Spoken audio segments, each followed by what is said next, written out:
Je serre ma filleule dans mes bras. Elle est comme le soleil, radieuse.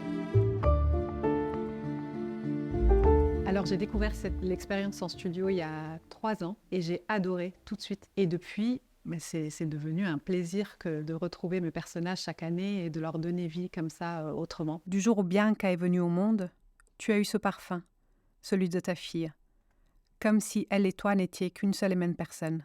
C'est une vraie façon de me relire, de découvrir l'histoire autrement, de pouvoir interpréter mes personnages. Et c'est très émouvant aussi de me mettre à leur place, de leur prêter ma voix. Je trouve que on incarne finalement l'histoire grâce à la voix et on transmet des émotions supplémentaires. C'est comme quand on raconte une histoire aux enfants le soir. On met les intonations, on vit l'histoire et c'est ce que je retrouve avec les livres audio. Donc je crois que ça peut vraiment apporter un plus. Le soleil brille comme jamais. Non, mais comment ose-t-il ? Le ciel devrait être à mon image, en larmes. Il devrait pleuvoir comme je pleure, pleuvoir tout ce qu'il a dans le ventre. J'ai des retours de lecteurs, effectivement, qui écoutent mes livres audio.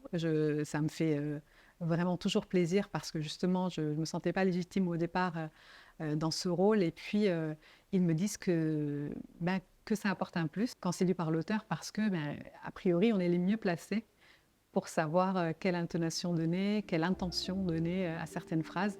Et ça ils apprécient énormément.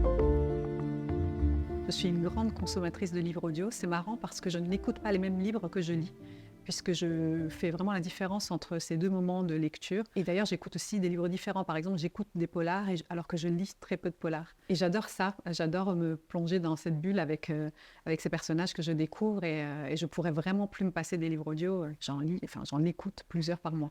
Ça permet aussi plein de choses aux personnes qui ont du mal à lire, à se concentrer, de lire quand même. Je ne vois que des avantages au livre audio. Ça ne veut pas dire qu'il n'y aura plus de livres papier, mais ça veut dire que ça apporte un vrai plus, un vrai complément. Je trouve que les deux, sont complémentaires.